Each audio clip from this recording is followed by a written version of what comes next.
In a studio that's in a basement comes the epic story of how two friends changed the future of the movie podcast game forever. The reviews are in. Boys Life magazine gives the High Sci podcast 4.5 acorns. The Daily Bugle says, these guys are super legit. And Pope Francis declares the podcast as life-affirming. From the kid who tried to get smart with David Spade and got fucking old. You're still out. You're still bad. And the guy who can name all four Baldwin brothers. Alec, William, Daniel, and the baby boy, Stephen. Live from the studio of his parents' basement. The Have You Seen It podcast. Welcome back to the Have You Seen It podcast. My name is Mason Knight. Sitting across from me is the one and only Cash Kraus. The only one I know of. Well, the only one I know, too. I mean, Cash is a pretty unique name. There is, but there might be like an anti-Cash. There could be. You know, a negative Cash. A negative Cash. Shadow version of me. Right. Or maybe I'm the evil version of a good one. What about that? Whoa. Let me throw that wrench in your fucking head. Yeah. Here, let me write that down. We're going to write a screenplay after this. No one better take that goddamn idea. No, and I'm 'cause that looking is at you, genius. Jordan Peele. Do not put that on a goddamn Twilight Zone episode. Yep. Don't do it. Well, Mason, it's been a while since we got to review a Hollywood film. Yes, I know. We're back at it. Nothing has been out. No, nothing is dropped. But now it seems like they're dropping everything at once. Good. Yeah. A little Good. late now that we're opening back up everything. Yeah, a little How strange. about drop that shit when we were all stuck at home? Not being able to do a single thing. Think about it, people. Think about these things. Anyways, Wow. So we are reviewing today Da 5 Blood, Spike Lee's newest joint. After Black Klansman. which After was coming off amazing. hot. Yeah. Very hot. And he came into a 2020 American War film Uh-huh. titled Black Klansman. Yep. What? Well, I'll tell you who stars in it. Yeah, let's talk Delroy about this. Lindo, Jonathan Majors, Clark Peters, Norm Lewis, Isaiah Whitlock Jr., Melania Thierry, Paul Walker Hauser, and Jean Reno, and Chadwick Boseman is pretty much the names I wanted to get to in that list. But yeah, Chadwick Boseman, pretty big, coming off of, and I'm so happy he's doing a film that he looks like he is enjoying, because you've seen all those pictures of him doing the Wakanda Forever, and he looks like he's dead inside. He's just like, I'm so over this. Yeah, those I would've pictures of never him. thought. There's so many pictures of him doing the Wakanda Forever, and he just looks like he But is dead. I could only imagine, though, getting pulled to take a picture every single day and having to do the exact same thing. I mean, it's an It's a iconic nightmare. character. You have to, yeah. As an actor, though, I feel like it's your nightmare to be known for just one role. for one role. Like it probably The same keeps way with- keeps him up at night thinking, God, I hope these guys don't only remember me for being Black Panther. Although Black Panther was good, not to say it was it wasn't. But well, Mason, what did you think about Da 5 Bloods? Overall, I really enjoyed this film, but I, first and foremost, got to talk about Delroy Lindo and his performance in this. I wanted to save it, but let's get right into it. Yeah, just because, man. Because I'm kind of torn on this film. Really? There's things I absolutely loved, and some things I could do with that. But we'll talk about it. Yeah. I just thought that there was way too much crammed into this film. Just way too many side plots. I mean, it really felt to me like it was Spike Lee just saying, I can make anything amazing. I could throw in a million different things, and you guys are still going to be... And he did. He damn near pulls it off, but there's just some things that I thought... Because I really thought this was going to be a film just about these four guys trekking through the forest, you know, going and getting their buddy, you know, getting their guy that because their mission is it's four guys from Vietnam, old vets, and they're going back to retrieve the body of one of their soldiers, one of their... Storm and Norman. Yeah, Chadwick Yep. Boseman. They're going back to retrieve his body, but really they're doing that, plus they're going back to get like a shit ton of CIA gold. Yeah. Which is... Because it was supposed to be paid to the Viet Cong. yes. Or what? Yeah, or not the Viet Cong, but the Vietnamese. Yeah. The Who people. Yeah.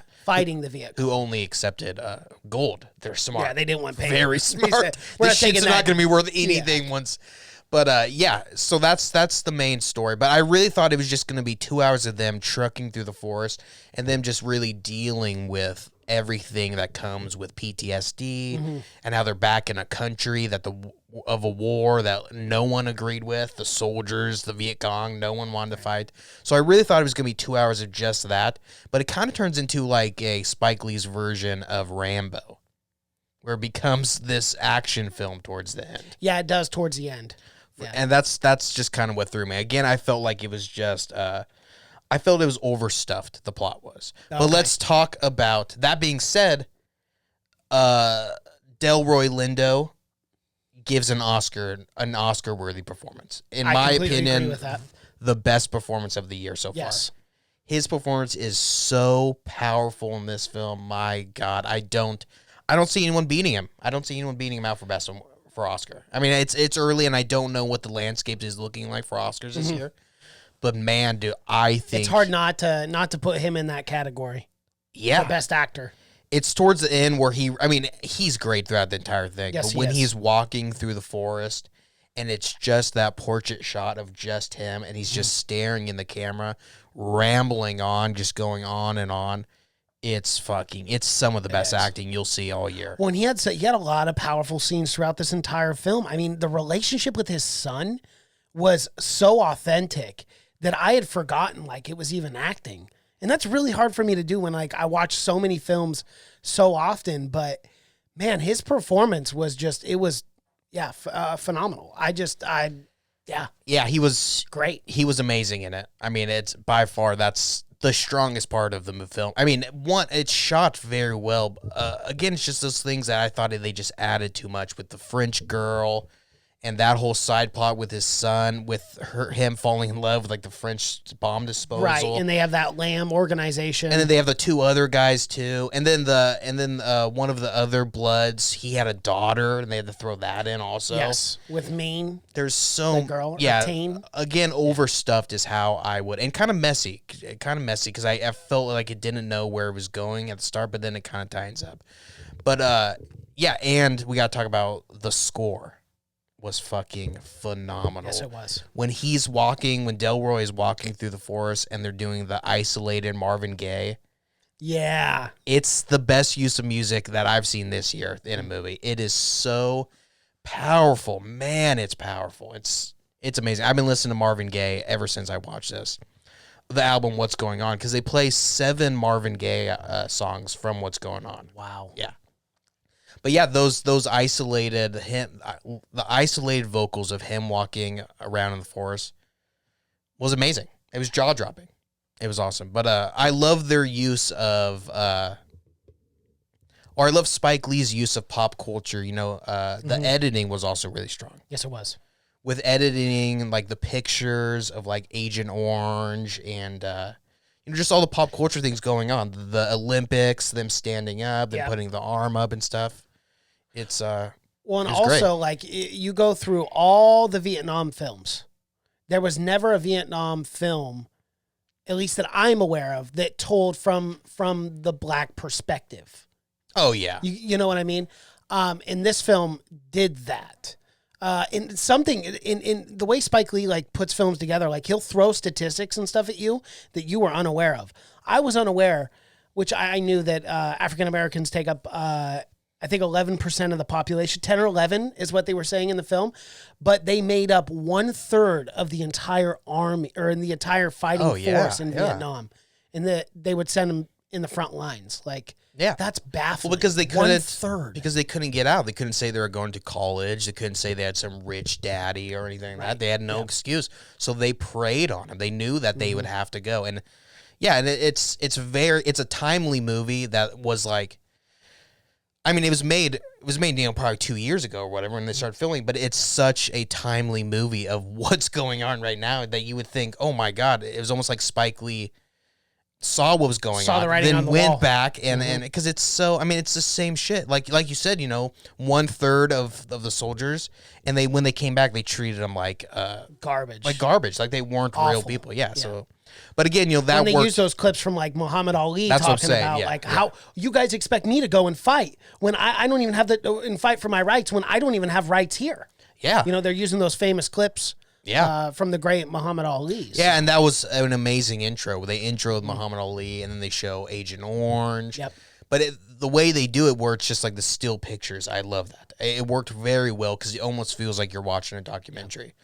But And I loved how they used Martin Luther King, and we had talked about this off air before, but they use the speech, but they don't put it in black and white. Yeah. Like history books and stuff do, to kind of portray it as a much older than it actually is. Because the 1960s and 70s, man, that was only 40, 50 years ago. yeah, It's not that old. Like we had colored pictures, but for whatever we reason, did. you see a lot of black and white Martin Luther King, and it's Yeah. messed up. Like you need to have color. but yeah, It's misleading. I liked that a lot, and I liked the Hannah Hoy also. The DJ, that they had. She was a real DJ in Vietnam, and she only played propaganda stuff, but she only played anti-war songs.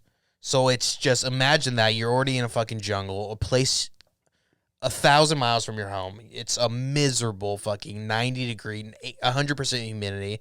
Mosquitoes the size of your fucking foot. And this DJ is only playing songs to make you fucking miss your home and make you hate what's going on. But I love that intersection of DJ Hannah Hoy and her leading propaganda and, and her Black propaganda, GI, Black GI. yes. It was right on to the real lady, and it was super fucking cool. But yeah, I mean, and then the powerful scene of having to break over the radio that Martin Luther King died instead of someone in charge telling you. Like the government, because they didn't want you fucking upset or anything, or thinking that you shouldn't be there. So someone, a Viet Cong, has to break that kind of news. It's just Over the radio too. It's so shitty, yeah. It's super shitty. And they have a very reasonable response. They're fucking pissed. Well, yeah, of course, yeah. But it's powerful, man. Her talking It is. about how your soul brother and your soul sister are fighting over in your home, while you're fighting these people who you have no idea why you're fighting them. These villagers that have no power at all. I don't know. It's fucking crazy. This film was originally a 2013 spec film, and it was titled The Last Tour, and it was originally supposed to be directed by Oliver Stone. Yeah. He dropped out in 2016, and then Spike Lee and Kevin Wilmot performed a rewrite after completing Black Klansman. Yeah. Yeah, I guess originally changed it to the wasn't African-American Yeah, it wasn't perspective. any black people. It was just white guys Yes. going and getting there. Yep. But it works perfectly, man. It does. I mean, it works very, very well. The 1960s, the sequences and stuff like that. It's beautifully shot and beautifully edited. And again, the soundtrack is amazing. And some of the videos that they showed intertwining of like people getting shot and stuff. Well, in that real footage, Those were always stills. I've seen those pictures, of the guy shooting. But I've cuffed behind his never hand seen the and they shoot him video. in the head. I've never seen the video You before. haven't? No. Oh, dude, it's brutal, man. And they show that in this. Yeah, and the brutalness of the kids. I've always seen, in history books, the kids with the napalm on them, but I've never seen the videos of them just skin falling apart in their hands, melted off their body. And the dead children too, and their faces kind of looking like it's exploded. Yeah. It's very gruesome, but those are the realities of war. Vietnam was such or the 60s or late 60s, early 70s, such a crazy time in American history. The Vietnam War, it sucked. It was for absolutely nothing. Nothing. Those 600,000 soldiers sent there for fucking absolutely nothing. A war that we never won. Nope. So we just don't talk about it anymore. No, we don't. But it's a cool element of them going over there and being like, oh, they have Vietnam vets just like we do. They do. But they're fucking Viet Cong. They're the ones that fought against us. But they're not like, they don't hold very much resentment. It's depending. Well, the guy on the boat, the guy trying to sell him a chicken. Oh yeah. Well, I'm just saying in general because I know so many Americans that go to Vietnam, and you would think they would have every right to be fucking pissed. Oh, I mean, yeah. to really not like Americans. I mean, I can understand it, but they don't. I guess it's just all. I mean, it's all in war. I guess you just kind of get over that, but not Delroy. No, not at all. He Paul did. was not having it. He did not, but he did such a good job of playing that soldier with bad PTSD. Bad PTSD. And it's cool how we end up learning about what really Why? fucked him up. Yeah. Yeah. Because he had always told them that he felt responsible, personally responsible for Storm and Norman's death. And none of the other guys, Otis, David, Eddie, none of them understand what he's talking about. Yeah. Because they're like, no, man, he died. Like, there's nothing. You can't feel guilt about that. And then later on, we realized that it was all an accident. I know. And that was traumatic. And I wish they had just focused on that element and just kept it with something like that and having all them. I mean, even with like the mine stuff and them, even with the one of their friends blowing up. I think it was. I saw that coming. Was it Eddie? Well, I mean, like any good filmmaker, Spike Lee planted the idea of the mines early on. Yes, he did. Because when they're first digging through the gold, your mind's immediately I going, thought the these whole guys time are fucking insane. Yep, I thought they were going to explode. I thought one of them was. I thought the metal detector guy was going to be like, "Oh, I got something." Which I thought that was kind of silly because them being Vietnam vets, I mean, that was always in your mind when that you're had to in have Vietnam. always been in your mind. That's like IEDs in Iraq or something. Yeah, that's all. So them just randomly stabbing the dirt, I thought that was kind of silly for a vet to do. Right. But yeah, Lee definitely played with that idea early on to get it in your head. But then he just randomly, then he starts blowing up everyone. Everyone. I know. I was like, damn, how many mines are out here still? I know. We gotta get a bigger organization. And than one was just Lamb. on the side of the road. Like, you're telling me in the 50 years that have surpassed, not one one car person. has driven a foot to the side of the road and blown. Oh my gosh. So I thought that was kind of silly. There's some things that were kind of silly. Yeah, they were. Something else I loved, which I've never seen anyone do, was the flashbacks. No de-aging, no nothing. It was just them. It was just them. I actually liked that and a it was lot so too. powerful that it was them, but then Storm and Norman obviously was the age that he will permanently be as forever. So I thought that was super powerful. And it's something that I wouldn't mind other films doing. I would much rather see them as their old selves than have some shitty de-aging or CGI bullshit, because it doesn't work. It still doesn't work. But I thought that was a really cool element. Scorsese pulled it off, though, in The Irishman. Well, I mean, as best as you could, I guess. But it's still, I still don't know. It's not fucking Robert De Niro, but 30 years younger. Yeah. But anyways, I just thought that was really cool. Because at first I'm like, man, are they younger? At first I didn't know. I was like, is that them younger or is it just them? But it's just them. I thought that was a really cool idea. And it saves you a shit ton of money. Saves you a lot of money. It's such a smart idea that probably someone was just like, how about we just film it? Right. Normal. And that probably just stopped the whole entire studio. Huh? What the hell? You get the hell out of here for those ideas. This was already Spike Lee's one of his biggest budget, if not his biggest budget of all time. Anywhere between $35 to $45 million for this film was the budget. It's a very big budget. Which is crazy because I mean, of course they do going and shooting it overseas. Yeah, they had to film in Asia. I think they filmed in Vietnam.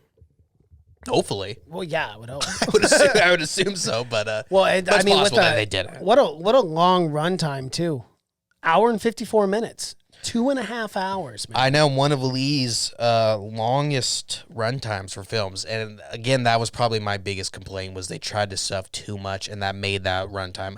And I thought Jonathan Majors, Paul's son, I thought he was really underused. Mm-hmm. I wish we got more of him, especially after seeing him in Last Black Man in San Francisco. Oh yeah, that was his first role. That's such a good film too. If you haven't seen it, go watch Last Black Man in San Francisco. Oh man, yeah, and that's why I felt he was underused because you see how good he is in Last Man. Mm-hmm. So you really and the guy from and you could have developed it even more too. Oh, absolutely. I mean, the character or the relationship between him and his father, Paul. And I feel like if they just did that kind of road trip, kind of search for this gold as Road to El Dorado thing, you could have got that more relationship. Yeah, because it would have been just them and him. I didn't mind the element of having his son there, just to give you that that different range of Yeah, I age, liked it someone too. to contrast. But again, I felt he was underused the entire time. Yeah. We never got enough of him, except for the very end when he gives him the letter and talks about, everything that he went through and whatnot. But that kind of sucks for the kid because, his father told him he disowned him. He never wanted to see him again. Crazy, man. In a crazy scene. Again, I will be livid if Delroy Lindo does not at least get nominated. Get a nomination. Because that scene when they knock him out and he's sitting on the ground and the camera's right in his face and he's screaming at his son, just yelling. So good. So good. And you can see Jonathan Majors is just like, what the fuck? Like, it's powerful. Yeah. Because his dad, he knows his dad's a little crazy. Oh, yeah, you have to. I mean, Well, he came in, and that was another thing I didn't buy, was they gave that guy the gun. The gun right away. Well, they didn't give him the gun. Well, actually, they did give yes, him they the did, gun. because Yeah. there was the other guy that found it. Yeah, that's right. They found it on They didn't what's trust. his face? They didn't trust the most level-headed guy because they Otis. thought he Yeah. might be working with his ex-wife or whatever, TN, which is yeah. insane. Which is insane that this guy that you've known for 50 years you think would double cross you right now. But they give fucking Paul the gun. Yeah, worst decision in the film. I don't know why Guy, you. he's got night terrors constantly. He's waking up in a sweat, screaming at nothing. Let's give this guy the gun. Level-headed, he'll keep things cool. And those were again, and I feel like we're really focusing on Delroy Lindo, but man, those monologues where he's talking about how he sees Storm and Norman every night in his sleep. Like, I believed every second of this. Every Again, second of his performance. I think this performance is going to live on. It's one of those that you see and you're like, oh, fuck. it's special. This is going to live on for a very long time. People are going to go back and just watch. When he's walking through the forest and he's talking about how Agent Orange and that killed him and it poisoned him, poisoned his blood, poisoned his mind. And he's talking about how you're not going to get my gold, not my gold. And he then keeps saying it. Yeah, and then Storm and Norman gets his gold. Crazy, man. I like that too. That was good. Yeah, all the performances are great. I felt that they're very organic, and you felt like these guys definitely had history. Well, and I actually Something- felt like every single one of them served in Vietnam too. Yeah, Yeah. absolutely. Which is something that a lot of the time, in these war movies, you feel like these guys don't have great chemistry, but they nailed it for this one. You could tell. I mean, Delroy or Paul was originally written for Samuel Jackson, Yes, it was. which That didn't work out though. every time I would say, fuck, Samuel Jackson is probably the right call. Not in this scenario. I mean, you could see Samuel Jackson with calling everyone motherfucker like Paul did, like Lindo Yeah. did. But man, I don't see anyone doing a better role than he did. No. It's just one of those where it's like, holy crap, man. And he's been in so much stuff, Delroy Lindo. But hasn't been nominated. The thing I always remember him from was Gone in 60 Seconds. He plays the cop. That's always what I remember. Yeah. But yeah, Cider House Rules, Malcolm X, and Crooklyn, both Spike Lee films, both amazing films. But yeah, it's his time. It is. He's it is paid. his time. He's paid his dues. He I has feel like paid his dues. he's been working for a long time, but he's gonna get it. I mean, it's even if this year was stacked, which it isn't, because nothing has come out. I think he would still win. Yeah. I don't know if we're gonna get a better performance than he did, but No, I don't think so either. it was just Yeah. so strong. They basically shot the entire thing in Hoi Choi Minh City in Bangkok. Yeah, it's not far. No, that's not too bad. Yeah, I mean, you usually never shoot on set like there or whatever, because you could shoot in another jungle that looks just like Vietnam and you can get it a little cheaper. But yeah, I loved the city and everything. I love the bar they go to. It's a very like Apocalypse Now-esque bar where it's like they're Well, and that playing was- off the whole thing yeah. of the That Americans. was right on the nose too, with the DJ and Oh, the yeah. Apocalypse Now in the background. Oh, I even forgot about that. Yeah, absolutely. Yeah. But yeah, that's straight up at Apocalypse Now. But Oh, for sure. yeah. Well, do you have anything else to say about The Five Bloods, Mason? What's your takeaway? My takeaway is, I did enjoy it. I do agree with you. I thought at times there was a lot going on. I think you could have taken away some of those subplots, some of those things that didn't necessarily need to be there. But I did like the relationship. Like, I'm glad they kept the relationship in with the son. I think going and finding the gold and even having the bad guys. Yeah, at we the didn't even end. talk about Jean Reno, who I thought played a great bad guy. Yeah, he did. For the time he was on screen, Yeah, it was good. And you could have but I think you could have used him in another way where he just comes in at the end, and then you have a small shootout, not one shootout, and then another shootout, and then another shootout, and then the reveal that he's double crossing him. And he's not working with him. Yeah. You could have simplified that a little bit more for sure. But yeah, I thought Jean Reno did a great job because I love Jean Reno. But honestly, overall, I was very pleased with this film. Like, I liked it a lot. It had a very good message as well, too. And it was something unique, and it was something different. And that's something that I love about Spike Lee, is that he always, or at least recently in his career, he's really take on, like, social issues and stuff. Well, not recently. Well, I guess I know he always has. He's but always more, taken on social issues. More specifically, yeah, you're right. But I just meant, I guess his last two films have really focused in more specifically on like the Black Lives Matter movement and stuff. So that's more what I'm talking about. Well, I just think, because he made films at times when we weren't alive. Yes, that is true. But now I feel like because of what's going on, the real things, these films feel much more powerful to us, especially us, because we weren't alive when he was doing films in the early 90s, and him doing Malcolm X and stuff like that. That wasn't times that we could really, but now it feels like these films are just perfect for the time. Yeah. But that's something that he's always done. He's always pushed that issue of racism in America and everywhere else. But yeah, I would agree. I think it's a good film. I don't think it's Spike Lee's best film. I don't think it's up there with like Malcolm X or Inside Man or Black Klansman. I like Black Klansman more, but that one was good. But it is a good film. But this film probably has the best performance out of any of those films. Yeah.